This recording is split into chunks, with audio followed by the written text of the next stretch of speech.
Imagine standing guard at your own bedroom door while a stranger enters your wife's bed.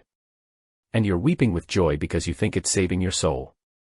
In the 11th century, a terrifying, holy deception turned betrayal into a sacred duty. You are about to discover the darkest loophole in history, where angels whispered commands that shattered noble houses from the inside out.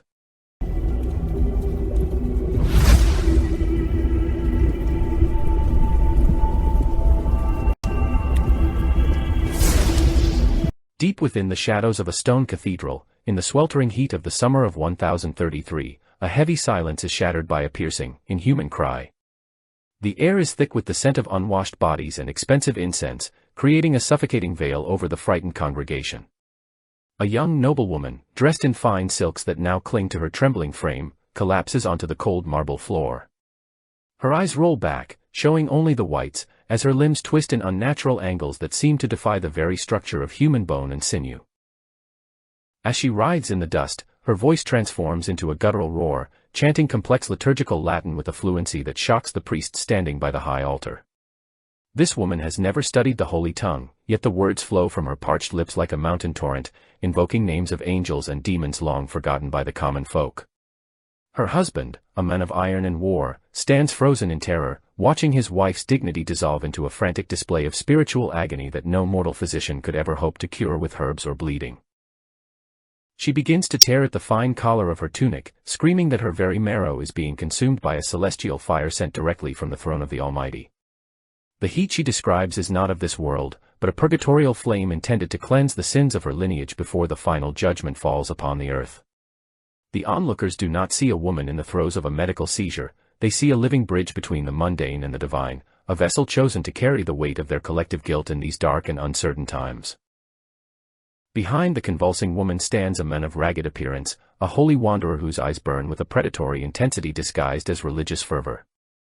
He does not move to comfort her in a conventional sense, but holds his weathered, grime-streaked hands over her shaking shoulders as if channeling an invisible force.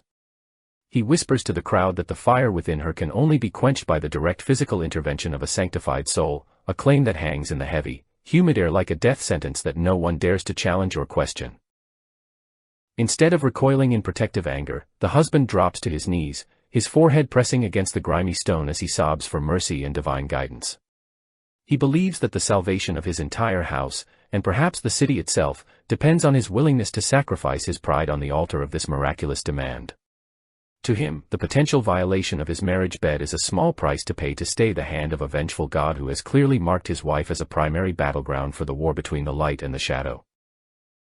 The cathedral walls seem to lean inward, the flickering candlelight casting monstrous shadows that dance in rhythm with the woman's frantic and rhythmic convulsions. The priests, rather than intervening to protect the sanctity of the marriage sacrament, begin to chant a low, rhythmic dirge, effectively exalting the unfolding scene as a significant liturgical event.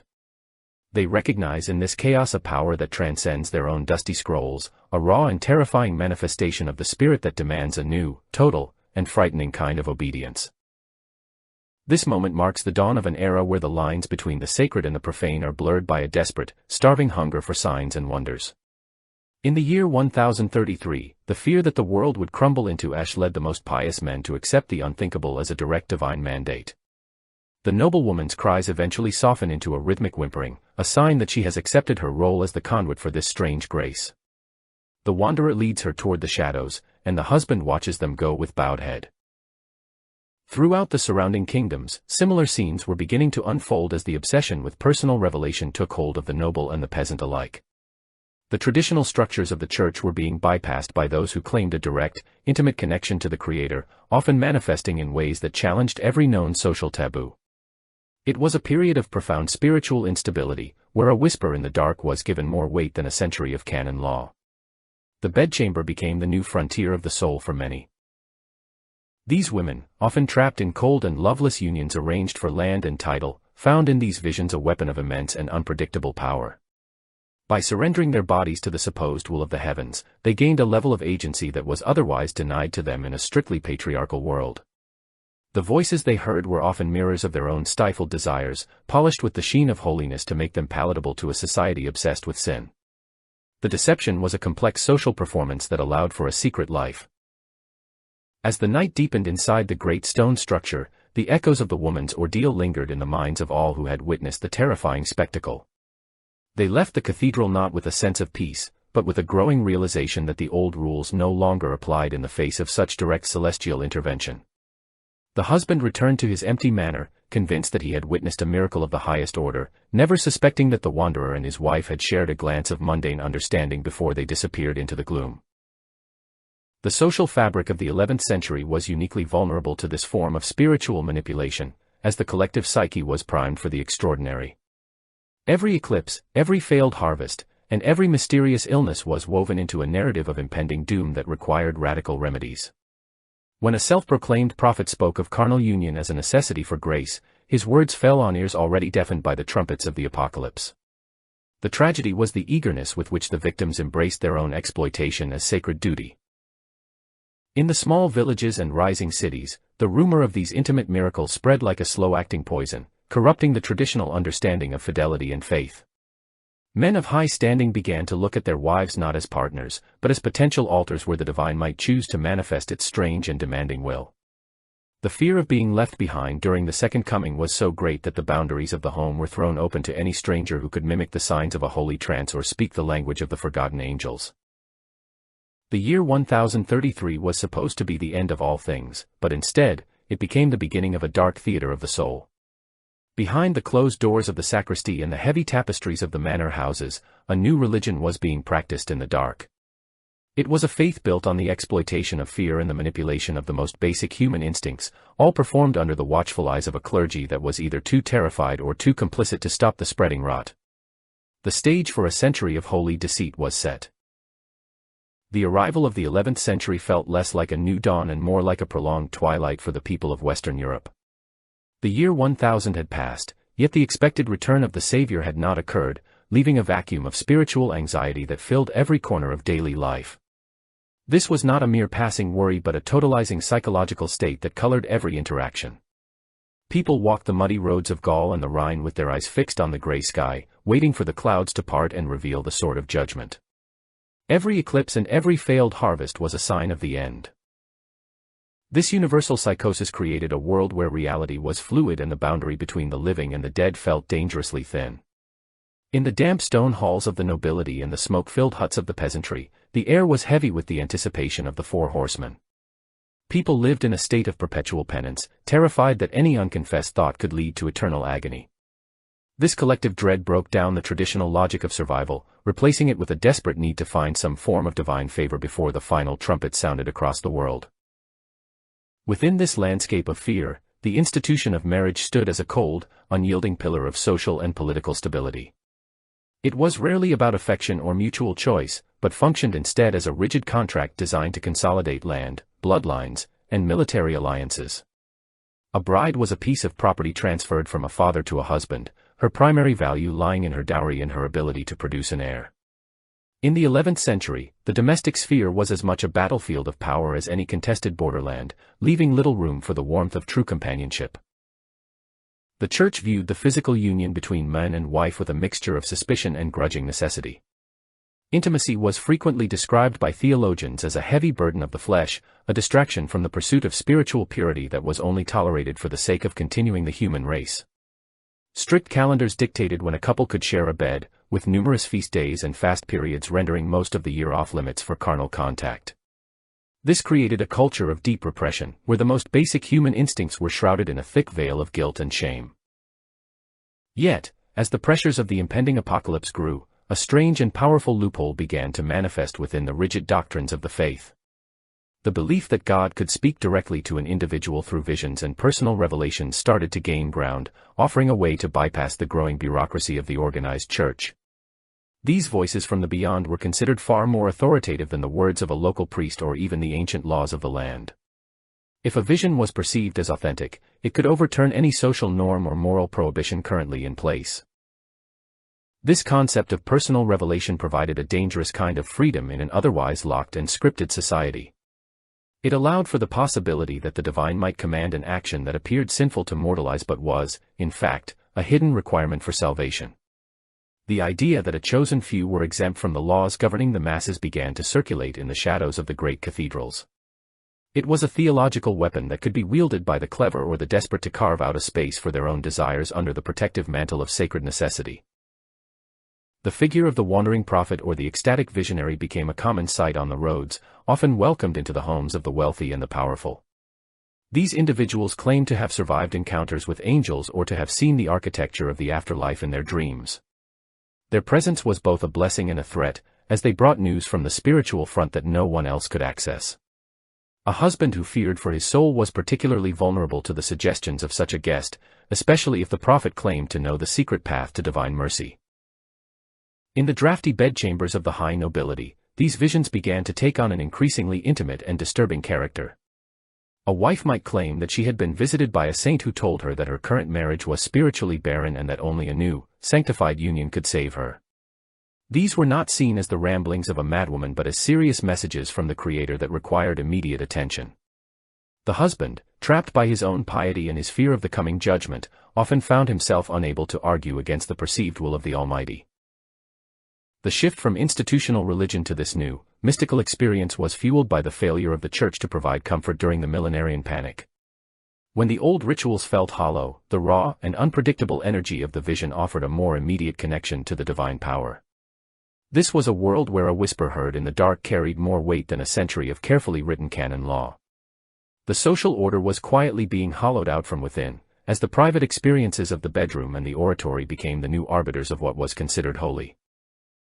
Aristocratic women, who were often the most restricted by the rules of feudal society, were frequently the ones who experienced these transformative visions. For them, the voice of an angel was the only voice that their husbands and the clergy were forced to respect. By claiming that they were being guided by a higher power, they could negotiate a different kind of life, one that allowed them to step outside the narrow confines of their roles. It was a sophisticated and high-stakes gamble, where the penalty for being caught in a lie was death, but the reward was a fleeting taste of agency. The psychological profile of the husband in this era was one of deep, agonizing conflict between his worldly pride and his spiritual terror. He was the master of his castle and his lands, yet he was a slave to the unseen world that he believed was about to consume him. To doubt his wife's vision was to doubt God himself, an act of rebellion that could result in his soul being cast into the lake of fire. This vulnerability was the fertile soil in which the seeds of intimate deception were planted and allowed to grow into a strange and twisted form of domestic piety. As these stories of holy intimacy spread, they created a ripple effect through the social hierarchy, touching everyone from the counts to the simple knights. The traditional understanding of fidelity was being replaced by a complex system of spiritual justifications, where a physical act could be rebranded as a metaphysical necessity. The bedchamber, once a place of silent duty, became a stage for elaborate religious dramas where the lines between the actor and the believer were often blurred. The deception was not just individual, but a collective agreement to see the divine in the mundane. The physical reality of the 11th century was one of filth, cold, and constant labor, making the allure of a supernatural escape even more potent. When a visionary spoke of celestial light and the warmth of divine love, it provided a sensory relief that the grim world outside could never match. These visions were often described in vivid, almost erotic detail, blending the language of the soul with the sensations of the body. This fusion of the sacred and the profane was a hallmark of the age, reflecting a society that was struggling to reconcile its biological nature with its spiritual aspirations. Wanderers who acted as the conduits for these visions often possessed a charismatic power that could mesmerize an entire household. They used their knowledge of scripture and their ability to mimic the signs of a trance to establish themselves as indispensable advisors. By convincing a husband that his wife's body was a vessel for a specific divine purpose, they moved the act of adultery from the realm of the criminal to the realm of the miraculous. The husband was not being betrayed, he was being invited to participate in a grand cosmic plan that he could not fully understand. This epidemic of visions was not a series of isolated incidents but a widespread cultural phenomenon that revealed the deep fractures in the medieval soul. It was a response to a world that felt increasingly chaotic and a religious system that felt increasingly distant. The direct revelation provided a sense of certainty and personal importance in a time when most individuals felt like insignificant dust in the eyes of eternity. The fact that these revelations so often involved the most private parts of human life only added to their perceived authenticity and their devastating power. By the middle of the century, the practice of using visions to justify intimate connections had become a sophisticated art form among certain circles. It required a delicate balance of theatricality, theological knowledge, and psychological manipulation. The participants had to maintain the facade of holiness at all times, even when the nature of their actions was clearly at odds with the public teachings of the Church. This created a secret history of the 11th century, a hidden narrative of passion and deceit that ran parallel to the official records of kings and popes. The power of these visions lay in their ability to transform the meaning of an event through the lens of faith.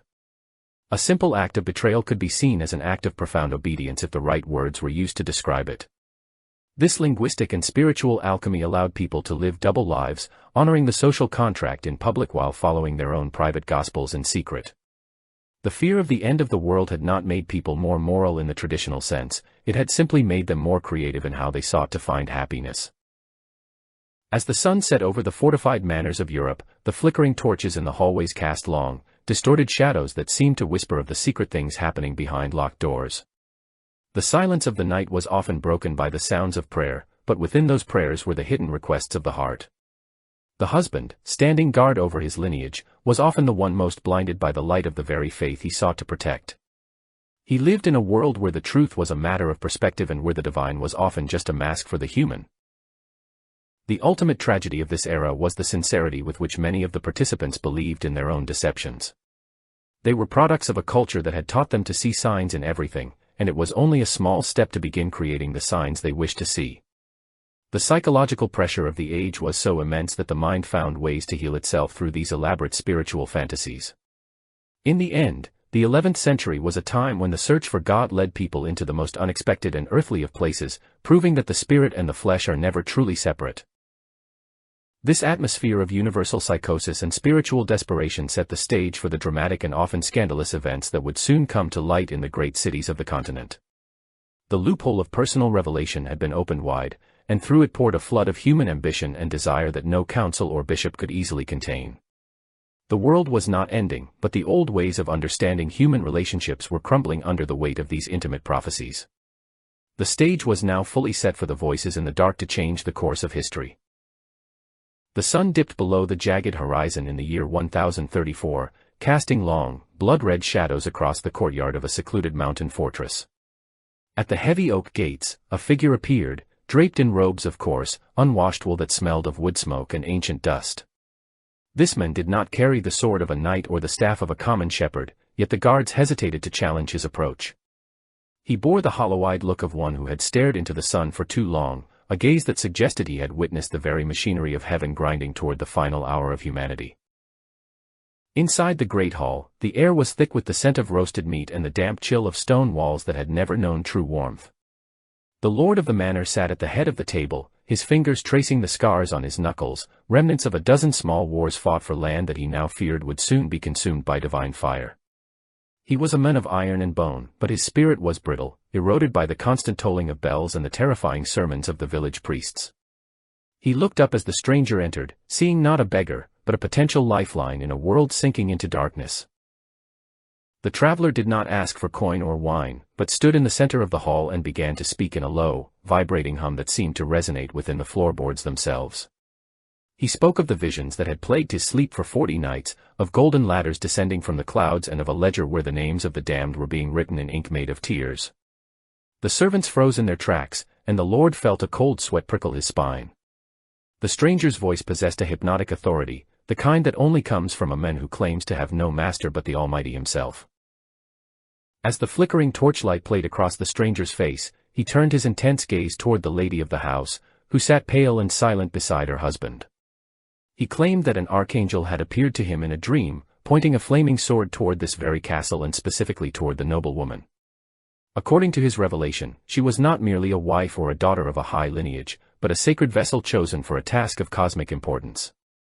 The Lord leaned forward, his breath hitching in his throat, terrified that his wife's soul might be the hinge upon which his own salvation turned.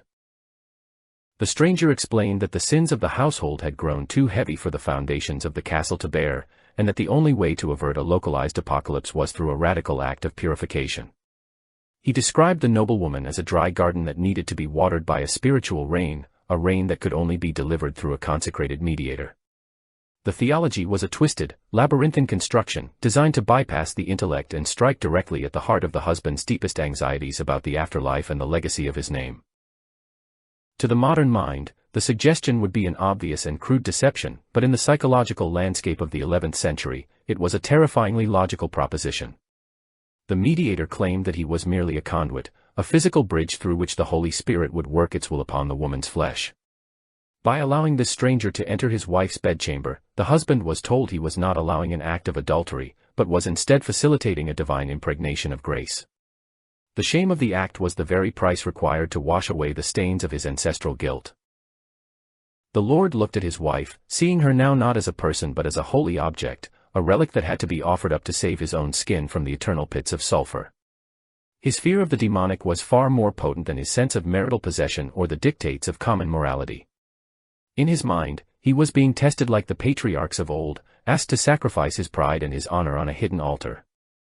The stranger watched him with a calculated patience, knowing that the more the Lord suffered in his decision, the more he would believe in the necessity of the ultimate sacrifice. By the time the midnight bells began to toll from the nearby monastery, the decision had been made in the heavy silence of the Lord's private study. He felt a twisted sense of relief, a conviction that by submitting to this harrowing ordeal, he was securing a place for his entire bloodline in the kingdom of heaven. He believed that the physical touch of the prophet was a burning coal that would cauterize the spiritual rot within his home. The husband himself took the heavy iron key and turned it in the lock of the bedchamber door, leading the stranger toward his wife with a trembling hand. The noblewoman was led to the bed not with the roughness of a captive, but with the eerie, hushed reverence of a sacrifice being prepared for a temple. She remained silent, her eyes fixed on the floor, her mind perhaps a fractured mirror of the same religious mania that had consumed her husband. Whether she was a victim of this psychological trap or a secret architect of her own escape from a dull marriage, her silence was the final seal on the contract. The door was closed, leaving the husband alone in the corridor, where the darkness felt more alive and more judgmental than ever before. Throughout the long, freezing hours of the night, the Lord stayed on his knees outside the chamber, his knees bruising against the stone as he whispered every prayer he could remember. He convinced himself that the sounds he heard from within were the echoes of a spiritual battle, a cleansing fire that was tearing through the darkness of his family's past. Every pang of jealousy he felt was immediately suppressed and reconfigured as a demonic temptation, a sign that the devil was trying to prevent the miracle from occurring. His own misery became the ultimate proof of the act's sanctity. These self-proclaimed prophets were often failed monks or clever charlatans who had spent years observing the weaknesses of the powerful, learning how to weave scripture into a net of control. They knew that a man who had spent his life killing in the name of his king would be easily broken by the threat of an invisible, eternal enemy. By positioning themselves as the only bridge to the divine, they turned the most intimate spaces of the castle into their private theaters. They walked out of these chambers not as criminals, but as honored guests who had just saved a soul from the brink of hell. The mechanics of this deception relied on a total collapse of the boundaries between the physical and the metaphysical, a collapse that defined the era of the Great Transition. In a world where the end was expected at any moment, the long-term consequences of such a betrayal seemed irrelevant compared to the immediate need for absolution. The husband, blinded by the terrifying light of his own faith, became the primary enforcer of his own dishonor. He would defend the prophet's actions to any skeptic, for to admit he had been fooled was to admit that he was still headed for the fire. Word of these intimate miracles began to leak out of the fortresses and into the surrounding villages, where they were whispered about with a mixture of awe and suppressed horror. Other lords, hearing of the spiritual peace found through such radical means, began to wonder if their own houses required similar interventions. The deception was like a contagion, spreading through the high nobility and creating a shadow network of these sacred unions. The traditional family structure was being quietly dismantled by a series of whispers that claimed to be the voice of God, but were merely the echoes of human lust. Even the local clergy often found themselves powerless to intervene, as the claims of direct revelation carried a weight that a simple parish priest could not easily counter. If a man of God claimed to have a direct mandate from the heavens, his actions were placed in a category beyond the reach of ordinary canon law. The church hierarchy was itself paralyzed by the same millenarian fears, making them hesitant to punish those who claimed to be doing the work of the Spirit. This administrative silence allowed the prophets to move from castle to castle, leaving a trail of broken vows and holy delusions. The wife, now transformed in the eyes of the household, often found herself in a position of strange, new authority after the prophet had departed. She was seen as someone who had been touched by the divine, a status that gave her a level of social immunity and influence she had never possessed before. The secret they shared with their husbands became a bond of mutual trauma and religious ecstasy, a shared lie that was easier to maintain than to dismantle. The castle returned to its daily routines, but the air inside was forever changed, thick with the unsaid and the sanctified. The legacy of these encounters was a generation of children born into a world of profound ambiguity, where their very origins were clouded by the language of the miraculous. The husband would look at a child and see not a bastard, but a literal gift from the heavens, a physical manifestation of the grace he had purchased with his own dignity. This psychological layering ensured that the deception would remain buried for decades, protected by the father's desperate need to believe in his own salvation. The prophet had not just stolen a night, he had rewritten the history of a lineage. As the years passed and the world did not end in fire, the husbands were left with the cold reality of their choices, yet few had the courage to turn back. They were too deeply invested in the narrative of their own sacrifice to see the prophet as anything other than a saint. They continued to live in their stone halls, surrounded by the physical evidence of their faith, while the whispers of the villagers continued to grow louder in the tavern shadows. The mechanics of the deception had worked so well that the truth had become the most dangerous thing in the world. The 11th century remains a testament to the power of fear to reshape the most fundamental human relationships into something unrecognizable. It was a time when the bedroom became a cathedral and the act of betrayal was rebranded as the highest form of worship. The prophets who moved through the shadows were the masters of this transition, using the tools of the spirit to satisfy the hungers of the flesh. They left behind a continent of men who had traded their honor for a promise of peace that would never truly come, trapped in a holy theater of their own making. The story of the vessel and the mediator is not just a tale of ancient superstition, but a chilling look at how easily the human mind can be manipulated when it is convinced of its own insignificance. In the flickering light of the medieval world, the line between a miracle and a crime was often nothing more than a well-placed word or a convincing trance. The lords who led their wives to the beds of strangers were not villains in their own eyes, but heroes of a spiritual war that existed only in their terrified imaginations. The silence of the castles was the silence of a deep and holy wound. In the end, the deceptive prophets would vanish back into the dust of the roads, their pockets heavy and their bellies full, leaving behind a wake of spiritual confusion and fractured families. They were the ghosts of the millennium, manifestations of a society that had lost its way in the dark and was willing to follow any light, no matter how false or how flickering. The shadows of the 11th century still hold the echoes of those midnight prayers, reminders of a time when the voice of an angel was used to justify the oldest of human sins. In the summer of the year 1022, the city of Orleans stood as a shining beacon of intellectual and spiritual light within the kingdom of the Franks. Its cathedral school was the envy of Christendom, attracting the most brilliant minds who sought to reconcile the mysteries of faith with the logic of the ancients. Yet, beneath this surface of scholarly devotion, a shadow was lengthening that would soon swallow the reputations of the city's most esteemed men.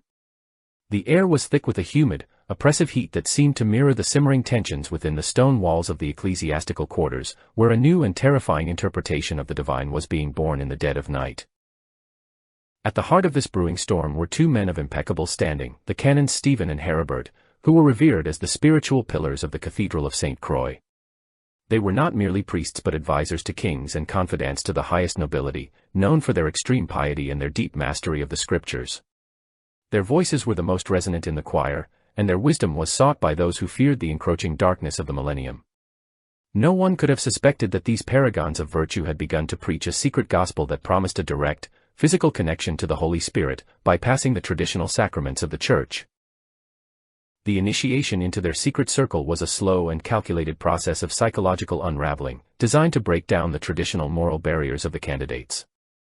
They targeted the most influential families of Orleans, inviting noblewomen and their husbands to private evening gatherings where the light of the world was said to shine more brightly than in any public mass. They spoke of a hidden knowledge, a gnosis that could only be attained through a complete surrender of the self to the celestial will.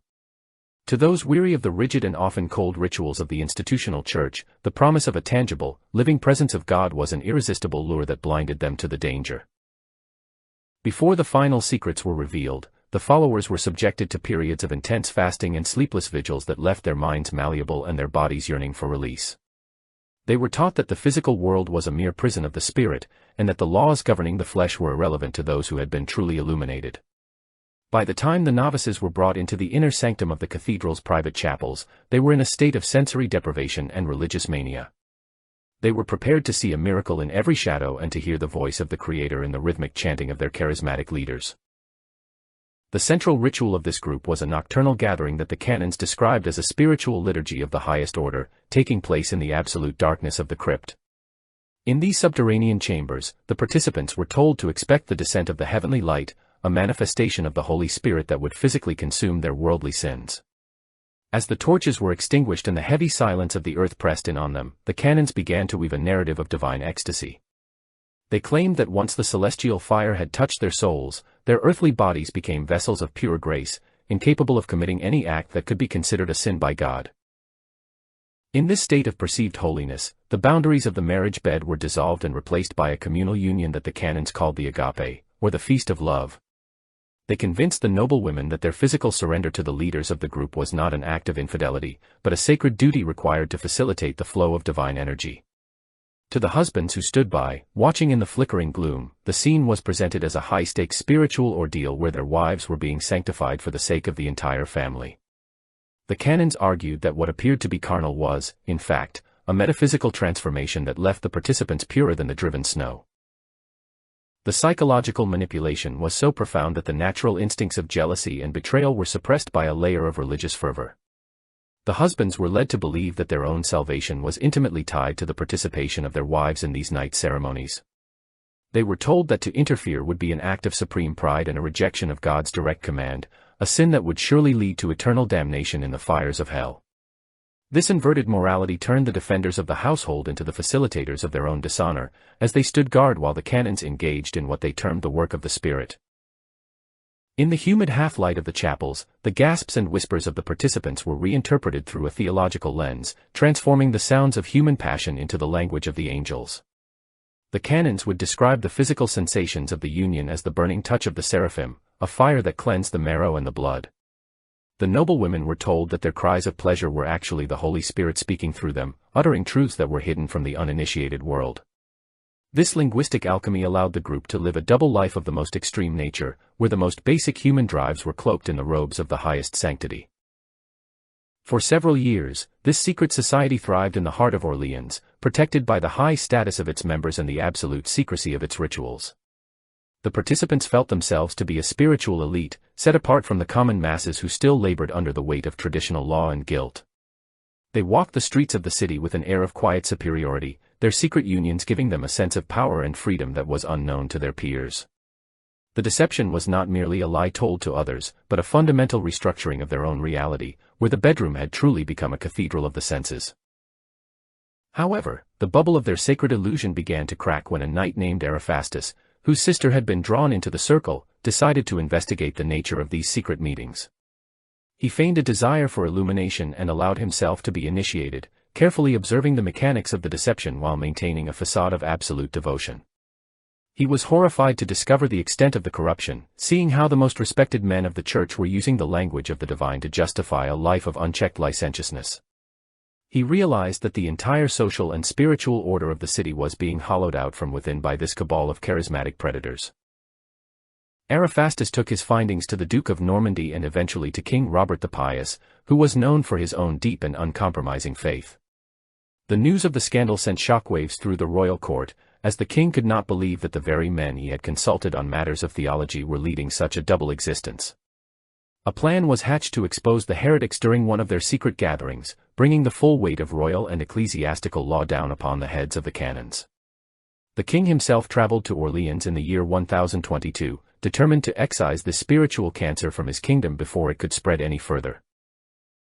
The confrontation took place within the walls of the cathedral, where the canons were brought before a council of bishops and the king himself to answer for their secret doctrines. Initially, they attempted to use their superior knowledge of the scriptures to defend their actions, claiming that their critics simply lacked the spiritual maturity to understand the mysteries of the Holy Spirit. They spoke with a calm, almost serene confidence, as if they were the ones passing judgment on a world that was too blind to see the light. Their followers stood by them, convinced that this trial was merely another test of their faith and that the heavens would soon intervene. As the evidence of their nocturnal activities was laid bare, including the testimonies of those who had witnessed the orgies in the crypt, the atmosphere in the cathedral shifted from curiosity to a cold, vibrating rage. The public was horrified to hear how the language of the liturgy had been used to facilitate the violation of the marriage bond on such a massive and organized scale. The noblewomen, many of whom still believed in the sanctity of their actions, looked on in confusion as their world of secret grace was rebranded as the work of the devil. The husbands, suddenly forced to confront the reality of their own complicity, were paralyzed by a mixture of shame and terror. The canons Stephen and Heribert refused to recant their beliefs, even when faced with the threat of the ultimate punishment.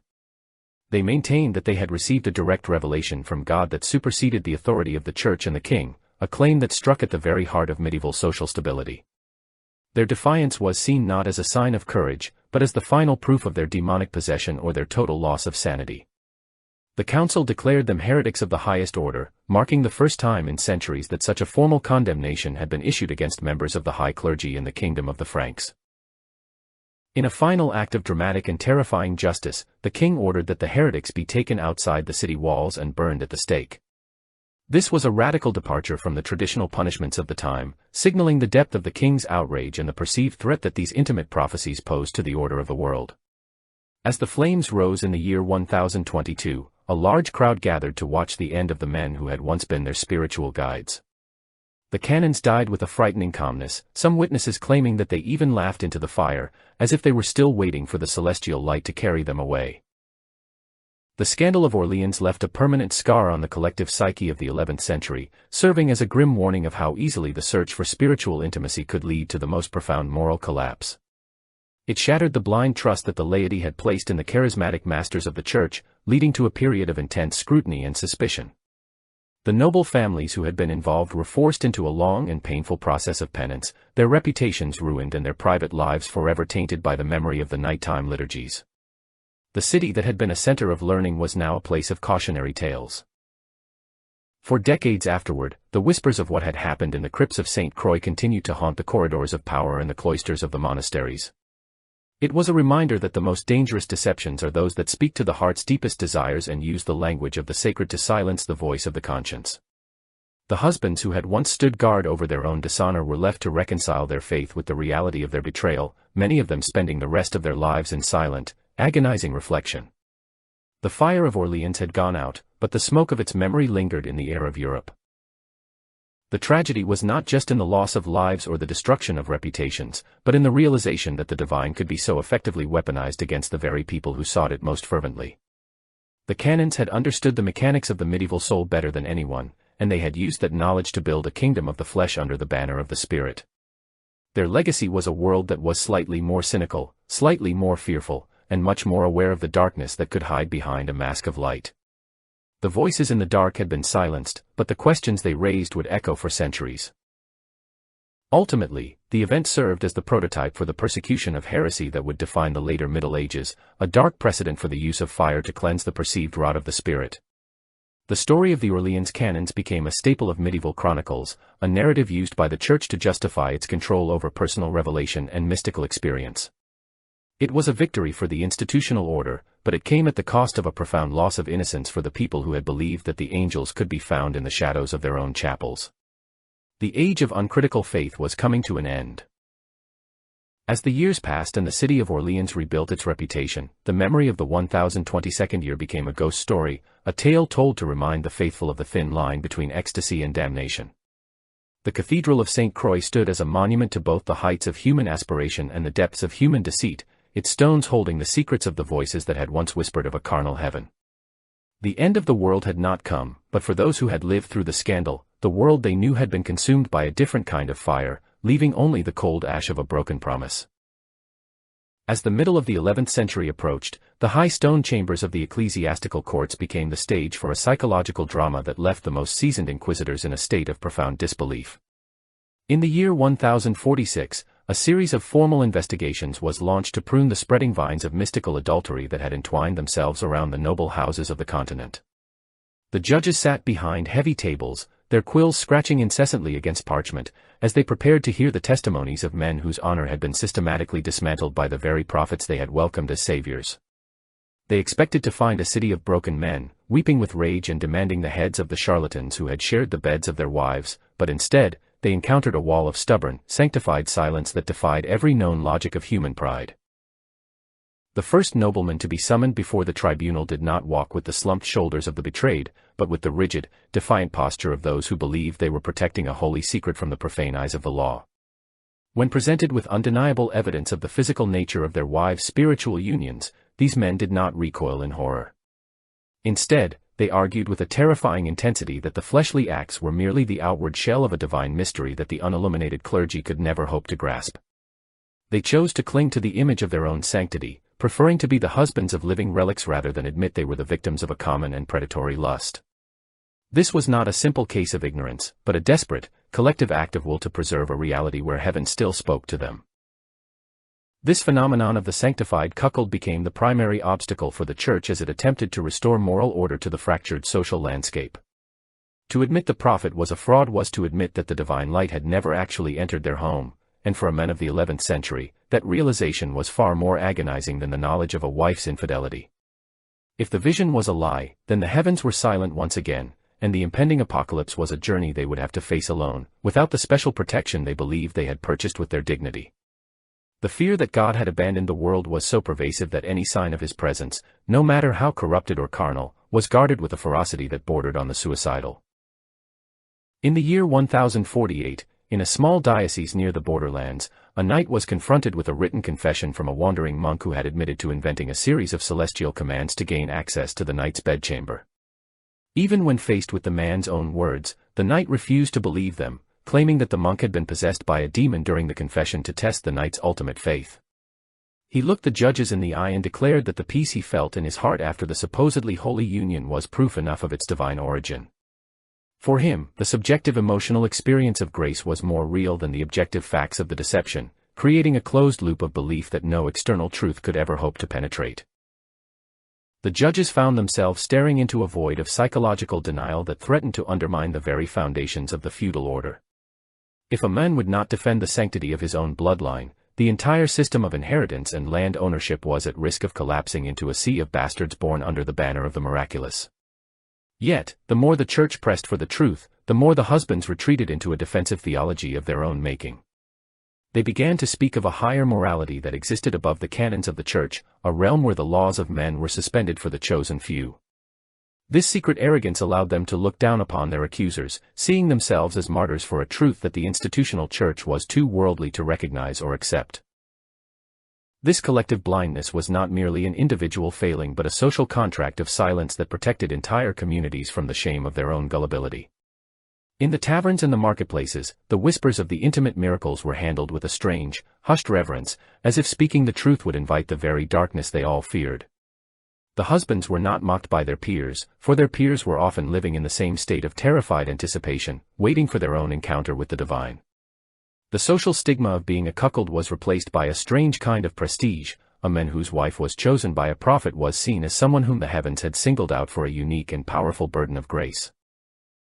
The role of the noble women in this drama was equally complex, as they often became the primary architects of their husbands' continued delusion. They used the language of the visions to reinforce the husband's sense of spiritual importance, convincing him that his tolerance was a form of high chivalry that earned him a seat at the right hand of the Father. They described the sensations of their encounters with the prophets in terms that blended the physical with the metaphysical, creating a sensory trap that the husband could not escape. By making him a partner in the miracle, they ensured his loyalty to the lie, for to speak out would be to condemn himself as a failure both as a man and as a Christian. The inquisitors realized that they were fighting a war not against a few rogue preachers, but against a fundamental shift in the medieval psyche. The collapse of the millennium had left a deep, unhealed wound in the soul of the people, a wound that demanded a constant application of the supernatural to keep the pain at bay. The false prophets were merely the surgeons who provided the anesthetic, and the patients were willing to pay any price to keep the treatment going. The Church's attempt to bring the light of reason to the situation was seen as an act of spiritual coldness, an attempt to rob the faithful of the only warmth they had found in a world that felt increasingly like a tomb. In the year 1052, a high-ranking count went so far as to build a private chapel on the spot where his wife had first received her intimate revelation, effectively canonizing the act of his own betrayal. He invited other nobles to witness the sanctity of his household, turning his shame into a spectacle of devotion that drew pilgrims from across the region. The Church was forced to step in and dismantle the shrine, but the count simply moved his devotions into the inner sanctum of his manor, beyond the reach of the bishops. This stubborn persistence showed that the roots of the intimate prophecy had grown deep into the soil of the family unit, creating a shadow religion that functioned entirely within the home. The children born of these unions presented a final, insoluble problem for the investigators of the 11th century.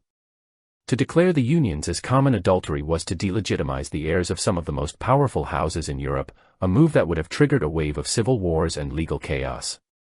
Many bishops, realizing the explosive nature of the truth, chose to look the other way, allowing the narrative of the miraculous birth to stand rather than risk the stability of the kingdom. This administrative surrender only emboldened the false prophets, who saw that even the highest authorities were afraid to fully confront the reality of the sacred bedroom. The lie was becoming a part of the permanent architecture of the social order. As the decade wore on, the sense of a world out of balance grew stronger, but the response of the deceived remained the same. They walked the streets of their fortified towns with their heads held high, their eyes fixed on a distant point that no one else could see. They had traded their earthly honor for a phantom peace, and they would defend that trade with their last breath. The tragedy of the 11th century was not that the people were easily fooled, but that they were so desperate for a sign from God that they were willing to believe in a miracle that required their own degradation. The silence of the heavens had been replaced by a chorus of whispers, and the people preferred the whispers to the void. The false prophets themselves began to move with a new level of arrogance, knowing that their victims were their most loyal protectors. They no longer felt the need to hide in the shadows, but often operated in broad daylight, certain that no husband would ever testify against the men who had supposedly brought God into his house. They became a permanent fixture of the medieval landscape, a shadow clergy that provided the intimate, personal religion that the official church could not offer. They were the masters of the heart's deepest fears, and they ruled their secret kingdoms with an iron grip of spiritual manipulation that lasted for generations. Even when the end of the world failed to materialize year after year, the psychological structure of the cults remained intact. The husbands had invested too much of their internal lives into the narrative of the intimate prophecy to ever turn back to the cold light of reality. They lived out their days in a state of perpetual spiritual tension, forever waiting for the next sign, the next touch, the next confirmation that they had not been forgotten. The legacy of this era was a profound fracture in the concept of truth, where the internal feeling of sanctity became the only measure of reality, a precedent that would haunt the church for centuries to come. The records of the later tribunals show a growing frustration among the clergy, who realized they were shouting into a gale of madness. They documented cases of men who, even on their deathbeds, refused to confess that they had been deceived, taking the secret of their holy households to the grave. These men died believing they were saints, when in reality they were the architects of a culture of profound and systematic exploitation. Their refusal to be victims was their final act of defiance against a world that they no longer understood and a church that they no longer trusted. The bedchamber had become the ultimate fortress of their pride. The fear that the heavens would go silent was the true engine of the deception, a terror so great that it could overwrite the most basic human instincts of territoriality and possession. In the year 1060, the investigations began to wind down, not because the problem had been solved, but because the church had realized it could not win a war against a lie that people were so eager to believe.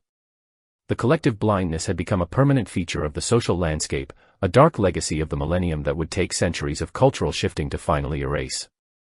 The prophets had won, not through force of arms, but through the mastery of the human heart. As the sun set on this era of spiritual madness, the castles of Europe remained silent witnesses to the strange dramas that had played out within their walls. The stone corridors held the echoes of prayers that were indistinguishable from the sounds of passion, and the chapels held the secrets of a generation that had lost its way in the search for a direct path to the divine. The husband, the wife, and the prophet remained locked in a dance of mutual deception that defined the 11th century as a time of both extreme faith and extreme corruption. The world had not ended, but the nature of human trust had been changed forever by the voices in the dark. In the final assessment of the age, the historians of the church would look back at the 1050s as a period of profound spiritual danger, where the boundary between the sacred and the profane was almost entirely erased. They would write of the husbands who chose the sanctity of their own dishonor over the harsh reality of the truth, seeing them as a warning for all future generations. But for the men who lived through it, there was no warning, only the desperate need to believe that they were part of something greater than their own small, suffering lives. They died in the light of a false sun, convinced until the very end that they were walking the path of the righteous. The legacy of the intimate prophecies was a world where the word of a man could be twisted into the word of a god, and where the most private of spaces could be transformed into a public altar of deceit. The shadows of the 11th century still fall across the history of the faith, a reminder of the power of fear to turn the search for heaven into a descent into a very human hell.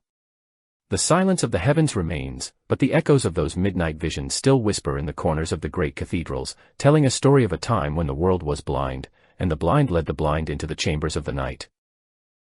The year 1065 marked the final, agonizing chapter of the great ecclesiastical inquiry that had scoured the heart of the continent for nearly a generation. In the vaulted chambers of the episcopal palace, the air was perpetually thick with the smell of old parchment and the cold, metallic scent of justice. The high judges, men who had grown gray in the service of the law, were no longer looking for signs of the demonic or the miraculous. They had shifted their gaze toward the ledgers and the hidden transactions of the great estates, following a trail of silver that led them into the most private corners of the noble household, where the divine had supposedly spoken. It was during the interrogation of a disgraced Benedictine monk in the autumn of that same year that the first cracks in the holy facade became a gaping chasm. The man, who had once claimed to see the Virgin Mary in the flickering light of a castle chapel, finally confessed to a much more earthly motivation. He spoke of a secret meeting behind the stables of a prominent count, where he was not met by an angel, but by the count's own wife. She had not come to seek penance, but to offer a deal that would transform her domestic prison into a stage for her own desires. The judges listened in a silence that was more terrifying than any scream, as the myth of the miracle began to dissolve. The discovery of small, velvet purses hidden beneath the floorboards of the mendicants' cells provided the physical evidence that the spirit could not provide. These were filled with coins from the local mints, payments made for specific prophecies that had been delivered with theatrical precision to the husbands of the donors. The silver did not come from the church coffers or the tithes of the poor, but from the personal dowries of the noble women who had used their wealth to buy a form of freedom that the law had denied them. It was a financial network of deceit that spanned across the provinces, linking the sacred cloisters directly to the most intimate secrets of the marriage bed. The judges were forced to confront a reality that was far more bitter than any heresy they had previously encountered. They realized that the noble women of the 11th century, often treated as mere tokens in political games or vessels for inheritance, had discovered a way to weaponize the very piety that was used to control them. By creating a divine mandate for their own desires, they had effectively neutralized the authority of their husbands and the restrictions of their social class. They were not the passive victims of roaming charlatans, but the masterminds of an elaborate psychological theater that used the fear of God as its primary tool of manipulation. One by one, the stories of the great visions began to collapse under the weight of these financial revelations. In the year 1067, the investigation moved to the heart of a powerful duchy where a lady of high birth was found to have kept a secret diary of her instructions to a local prophet. She had coached him on the exact tone of voice to use and the specific scriptures to cite to ensure that her husband would believe the angelic command to admit a stranger to her room. The cold calculation revealed in these notes was a shock to the judges, who had spent their lives believing in the inherent fragility and spiritual simplicity of the female soul. The motivations of these women were rooted in a profound and desperate loneliness that the modern world can scarcely imagine. Locked away in drafty keeps while their husbands were away at war or hunting, they were surrounded by a culture that demanded total submission and offered no emotional or physical release. The prophecy was their only way to exert agency without risking the stake or the convent. It was a dangerous, high-stakes game where they traded their reputation for a moment of genuine human connection, even if that connection was purchased through a lie. They had turned their husbands into the very instruments of their own liberation through the language of faith. The husband, who had spent years believing he was a guardian of a holy mystery, now emerged as the most pathetic figure in the entire narrative. He had stood guard outside doors, he had fasted until his ribs showed, and he had prayed for hours on end to support the spiritual work that was supposedly happening in his own home. To find that he was not a martyr for the faith but a voluntary accomplice in his own dishonor was a psychological blow that many could not survive. The realization that their piety had been used as a shield for their wives' lovers turned their world into a hall of mirrors where every prayer was a mockery and every holy sign was a gag. The judges felt a growing sense of disgust not just for the women, but for the entire system of millenarian fear that had made such a deception possible. They saw how the collective anxiety over the end of the world had blinded the most intelligent men to the most obvious human truths. The church itself was complicit, having fostered an environment where the supernatural was expected and the rational was viewed with suspicion. This realization was a bitter pill for the high clergy, who now saw their own symbols and rituals being used as props in a domestic farce. The grandeur of the 11th century faith was being reduced to a series of cheap tricks and paid-for whispers.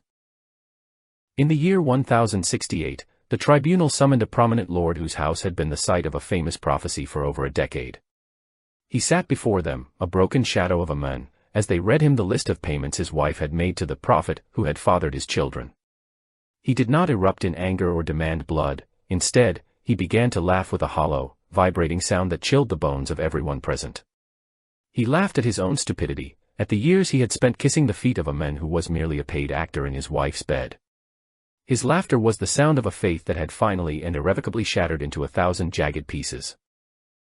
The scandal reached its peak when it was revealed that even some of the lower clergy had acted as intermediaries for these transactions, taking a cut of the silver to provide a seal of official approval to the fake visions. The church was not just being fooled, it was being rented out like a common tavern.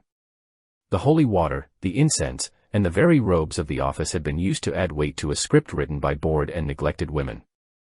The great mystery that had supposedly saved the souls of the nobility was nothing more than a cynical transaction, a trade of coin for carnal pleasure disguised as the highest form of liturgical service. The public reaction to the truth was a mixture of explosive rage and deep, cynical laughter that echoed through the marketplaces and the courts. Those who had not been involved found a cruel delight in the humiliation of the high and mighty, mocking the lords who had been so easily led by their own thirst for divine presence.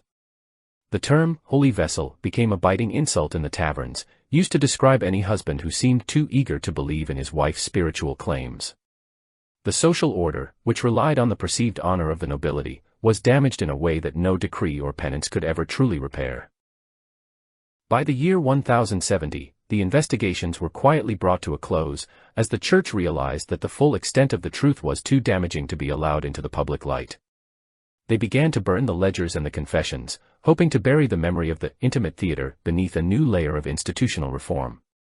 But the damage had been done, the seeds of doubt had been planted in the minds of the people, and the old, uncritical faith of the millennium was gone. The castles remained, their stone walls as cold and silent as ever, but the air inside them was now thick with the heavy weight of unacknowledged shame and mutual suspicion.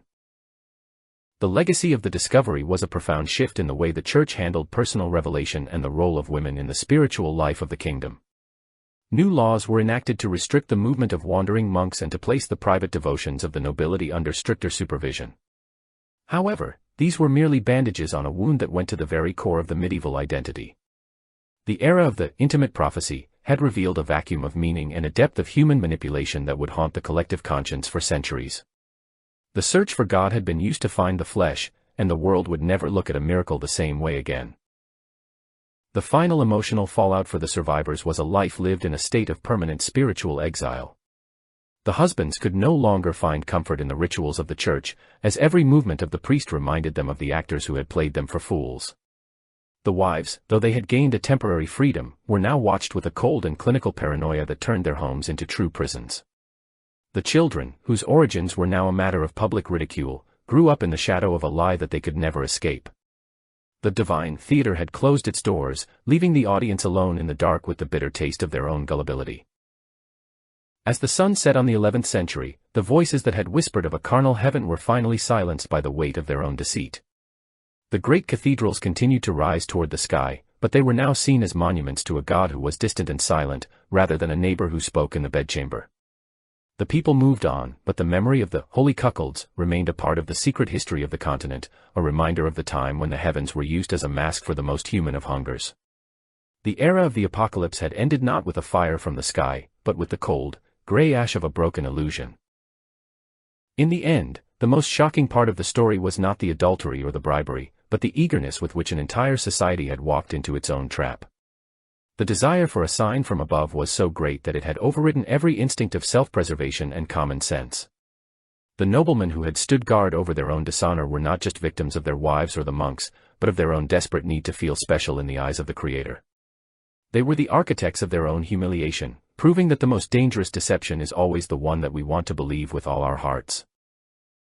The final image of the era is that of a great manor house, its windows dark and its gates locked, where a lord sits alone in the silence of his hall, staring into the embers of a dying fire. He no longer waits for the sound of an angel's wing or the whisper of a prophet in the corridor. He knows now that the only voices in the dark are those of his own making, and that the holy path he walked was merely a circle leading back to his own vanity.